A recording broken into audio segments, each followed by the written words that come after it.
দেশটা খুব ভালোই চলছে।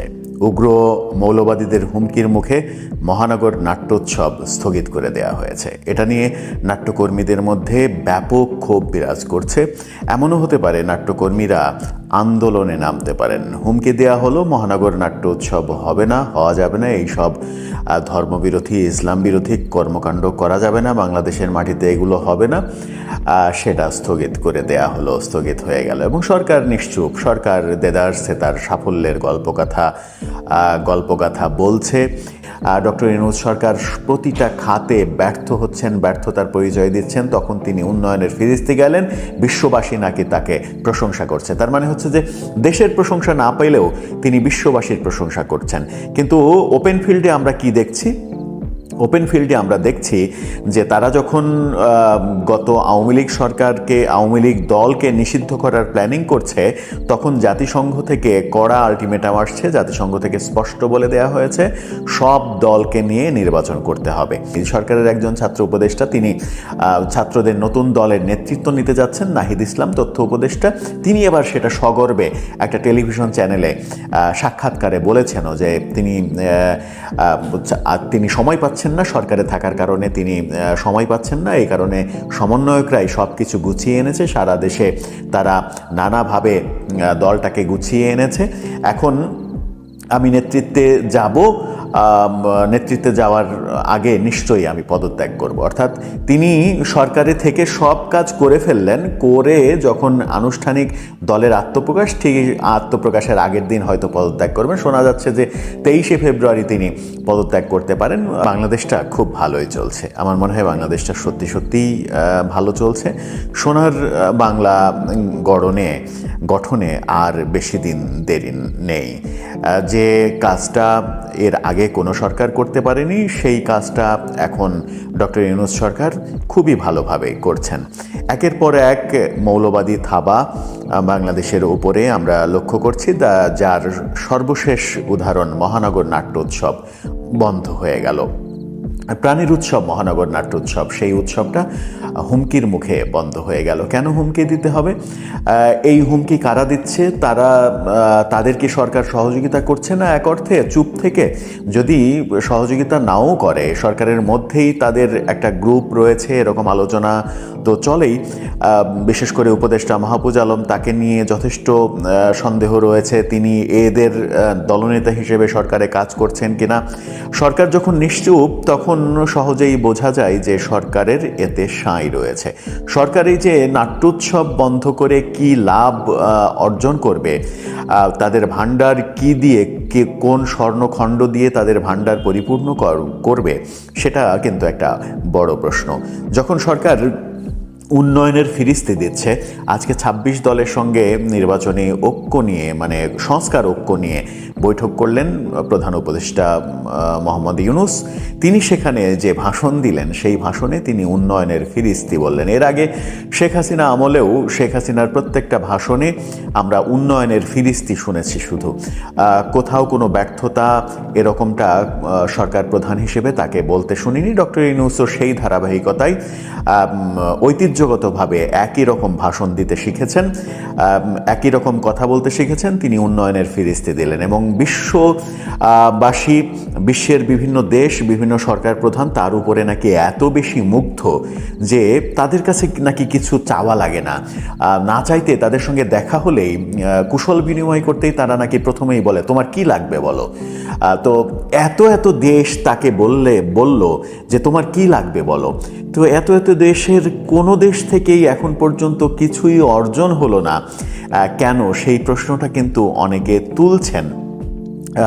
অর্জনের খাতা কেন শূন্য, যখন দেশগুলো তার প্রশংসা করছে, তার নেতৃত্বের নাকি প্রশংসা করছে, বিপ্লবের প্রশংসা করছে, শেখ হাসিনা সরকারের সমালোচনা করছে, এই শেখ হাসিনা সরকারের চলে যাওয়াটাকে স্বাগতমও জানাচ্ছে। এরকম ফিরিস্তি ডক্টর ইউনূস যখন দিলেন, তখন শেখ হাসিনা সরকারের পতন তার যদি প্রশংসা করে, সেটা নিয়ে সমালোচনার হয়তো কিছু নেই।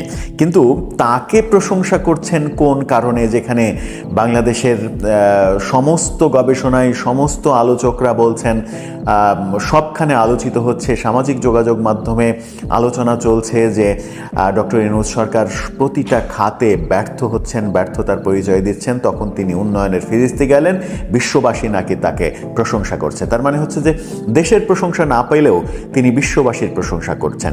কিন্তু ওপেন ফিল্ডে আমরা কি দেখছি?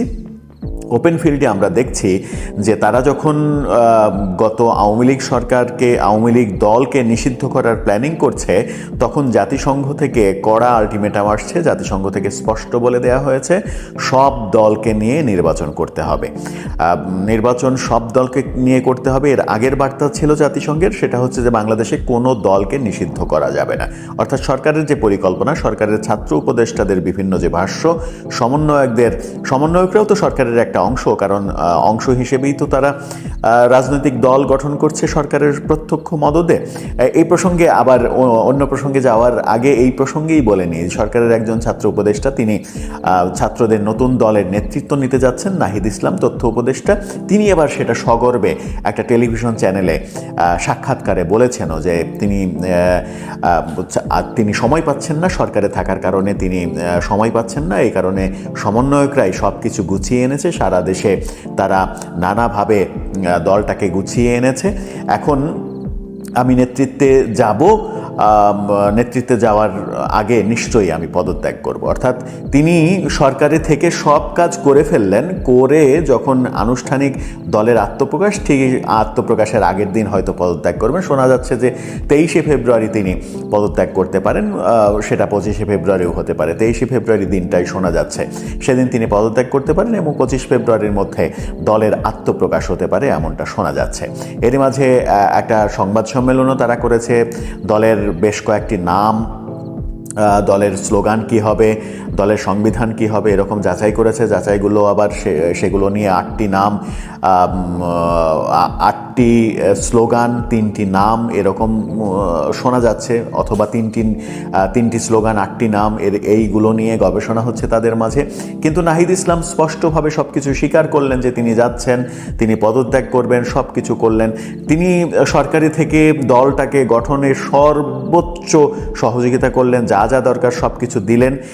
কিন্তু যখন কিংস পার্টি বলা হচ্ছে তখনই তাদের আপত্তি, এটা নাকি কিংস পার্টি না। তাহলে সরকারের সমর্থনে, সরকারের প্রত্যক্ষ মদদে, প্রত্যক্ষ সহায়তায় যে দল তৈরি হচ্ছে তাকে কিংস পার্টি না বলে কোন পার্টি বলা যাবে, সেই প্রশ্নটা কিন্তু থেকেই যায়। অন্যদিকে অন্য দুই উপদেষ্টা, ছাত্র উপদেষ্টা আসিফ মাহমুদ সজীব ভুঁইয়া এবং মাহফুজ আবদুল্লাহ, তারা কিন্তু সরকারে থাকছেন। তারা সরকারে থেকে আরও দীর্ঘ সময় ধরে এই দলটাকে সহযোগিতা করে, দলের যা যা প্রয়োজন সব কিছু দিয়ে তারা শেষ মুহূর্তে নির্বাচনের আগে হয়তো পদত্যাগ করে নির্বাচন করবেন। চলমান একটা সরকারের মন্ত্রী পদমর্যাদার একজন উপদেষ্টা, তিনি স্বীকার করছেন যে নতুন একটা দল তৈরি হচ্ছে, তারা অনেক দিন থেকেই কাজ করছে, আমি সরকারে আছি, এই কারণে আমি সময় দিতে পারছি না এবং ওই দলে আমি যোগ দেব। এটা একটা নতুন রাজনৈতিক দলে চলমান একজন মন্ত্রী যোগ দেবেন সেটা ঘোষণা দিচ্ছেন, অথচ তিনি পদত্যাগ করছেন না। কি বড় সার্কাস আমরা দেখছি। এই সার্কাসের মাঝেই ডক্টর ইউনূসের উন্নয়নের ফিরিস্তিও কিন্তু একটা সার্কাস। যখন আমরা আমেরিকাকে স্পষ্ট দেখছি যে বাংলাদেশ সরকারের বিপক্ষে তাদের অবস্থান, জাতিসংঘর অবস্থানও অর্ধেক বিপক্ষে অর্ধেক পক্ষে, জাতিসংঘ পুরোপুরি সরকারের পক্ষে নেই, এরকম অবস্থায় আবার জাতিসংঘের পক্ষেও আমেরিকা নেই। জাতিসংঘের যে রিপোর্ট, শেখ হাসিনার সরকারের সম্পর্কে যে রিপোর্ট এসেছে, সেই রিপোর্ট সম্পর্কেও আমেরিকাতে কথা চলছে, এটা বাইডেন প্রশাসনের চাপিয়ে দেয়া রিপোর্ট, এরকম নানা রকম কথা চলছে। এরই মাঝে ডক্টর ইউনূসের এই যে উন্নয়নের ফিরিস্তি, এই উন্নয়নের ফিরিস্তির মধ্যে থেকে আমার মনে হয় যে এক ধরনের গ্যাপ পাওয়া যায়। তিনি যে বলছেন বিশ্বের সবাই তাকে সাদরে গ্রহণ করেছেন, বিশ্বের সবাই বলতে কারা সাদরে তাকে গ্রহণ করেছেন? জাতিসংঘ যেখানে তার পক্ষে পুরোপুরি নেই, ইইউ রাষ্ট্রগুলো তার পক্ষে নেই, আমেরিকা তো সরাসরি তার বিপক্ষে রয়েছে, ভারত তার সরাসরি বিপক্ষে, রাশিয়া তার সরাসরি বিপক্ষে। তাহলে কি তার পক্ষে একমাত্র দুইটি দেশ, পাকিস্তান আর চীন? পাকিস্তানকে পক্ষে রেখে ডক্টর ইউনূস সরকারের কি ফায়দা হবে সেটা এরই মাঝে আমরা বুঝে গেছি। এবং পাকিস্তান পন্থা যে ইউনূস সরকারকে বিপদে ফেলবে, সেটাও নানাভাবে আলোচিত হচ্ছে চতুর্দিকে। চীনের উপরে যদি বেশি নির্ভরশীলতা আসে, সেই ক্ষেত্রে যুক্তরাষ্ট্র এবং ভারত আরও বেশি খেপে যাবে। খেপে গেলে সরকারের অবস্থা আরও বেশি নড়বড়ে হয়ে যাবে। এরই মাঝে আমরা ২৬ দলের সঙ্গে তার বৈঠক দেখলাম। বৈঠক শেষে বিভিন্ন দল বিভিন্ন কথা বলল, কিন্তু বিএনপির তরফ থেকে স্পষ্ট বার্তা আসলো, আগে স্থানীয় সরকার নির্বাচন হতে দেয়া হবে না। অর্থাৎ সরকার নীতিগত সিদ্ধান্ত নিয়েছে। আসিফ মাহমুদ উপদেষ্টা তিনি বলে দিয়েছেন, স্থানীয় সরকার উপদেষ্টা, যে আগে স্থানীয় সরকার নির্বাচনের সিদ্ধান্ত নিয়েছে সরকার, এবং সেই সিদ্ধান্তের সমর্থক হচ্ছে জামাতের সমর্থনে তারা এই সিদ্ধান্ত নিয়েছে। বিএনপি সরাসরি এর বিপক্ষে, এটা হওয়া যাবে না। ওদিকে নুরুল হক নূরের দলের মহাসচিব তিনি বলেছেন যে ঢালাওভাবে আওয়ামী লীগ নেতাকর্মীদের, সাধারণ নেতাকর্মীদের গ্রেপ্তার করা যাবে না, তাতে দেশে বিশৃঙ্খলতা তৈরি হবে। এরকম অবস্থায় ডক্টর ইউনূস সরকার কোন পথে যাবে? স্থানীয় সরকার নির্বাচন আগে করবে, যখন জাতিসংঘ বলছে যে সব দলকে নিয়ে নির্বাচন করতে হবে, ঠিক সেই সময় জাতীয় সংসদ নির্বাচন আগে না করে স্থানীয় সরকার নির্বাচনের দিকে সরকার কেন যেতে চাইছে? সেই ক্ষেত্রে কি জামাত এবং ছাত্রদের যে দল, তাদেরকে সুবিধা দেওয়ার জন্য তারা স্থানীয় সরকার নির্বাচনে যেতে চাইছে, যে ছাত্ররা স্থানীয় সরকার নির্বাচনের মাধ্যমে প্রতিটি ইউনিয়ন পর্যায়ে তাদের শক্ত ভিত্তি তৈরি করে ফেলবে।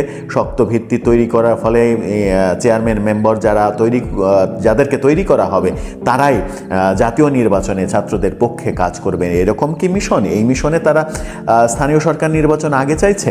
এই প্রশ্নগুলো উঠাচ্ছেন অনেকেই বিভিন্নভাবে, টক শোয়ে, সামাজিক যোগাযোগ মাধ্যমে নানাভাবে তারা তুলে ধরছেন প্রশ্নগুলোর উত্তর সরকারের তরফ থেকে আসবে না, এটাই স্বাভাবিক। এবং এটাও সত্যি যে ডক্টর ইউনূস সরকার স্থানীয় সরকার নির্বাচন আগে করতে পারবে না, যেহেতু বিএনপি এর পক্ষে নেই। বিএনপির বিপক্ষে গিয়ে যে কোনো সিদ্ধান্ত নিতে গেলে ডক্টর ইউনূস সরকার সারা দেশের হয়তো 10% মানুষের সমর্থন পাবে, এর বেশি মানুষের সমর্থন পাবে না। 90% মানুষকে, আওয়ামী লীগ এবং বিএনপি এবং সমমনা সাধারণ শিক্ষিত বুদ্ধিজীবী এই শ্রেণীকে যদি একসাথে ধরা হয়, তাহলে 90% তো অন্তত হবেই। এই 90% জনগণের বিপক্ষে গিয়ে ডক্টর ইউনূস সরকার কোনো সিদ্ধান্ত নেবেন, সেই সিদ্ধান্ত বাস্তবায়ন করবেন, এটা আসলে অলীক স্বপ্ন। যতই ডক্টর ইউনূস বলেন যে বিশ্বের প্রত্যেকটি দেশের প্রত্যেকটি নেতার সমর্থন রয়েছে তার উপরে, এখন পর্যন্ত আমরা কোনো দৃষ্টান্ত দেখলাম না কোনো দেশ বাংলাদেশকে কোনো ধরনের কোনো সহযোগিতা করেছেন। যদিও ডক্টর ইউনূস বলছেন যে আমি চাইবার আগেই তারা বলে তোমার কি লাগবে বলো। তো তোমার কি লাগবে বলো, গত 6 মাসে আমরা তো কিছুই দেখলাম না, কিছুই পেলাম না। তাহলে কি এটা শুভঙ্করের ফাঁকি? শুভঙ্করের ফাঁকি দিয়েই কি সরকার সামনে এগোতে চাইছে? এই যে সরকার নতুন রাজনৈতিক দল গঠনে সহযোগিতা করছে, এই দলকে সহযোগিতা করার মাত্রা যদি আরও বাড়ে, সামনে 2 জন উপদেষ্টা থেকে যাচ্ছেন, 1 জন দায়িত্ব নিচ্ছেন, তাদের মধ্যে লিয়াজও যদি দৃশ্যমান হয়ে যায়, তখন কি বিএনপি এটা মেনে নেবে?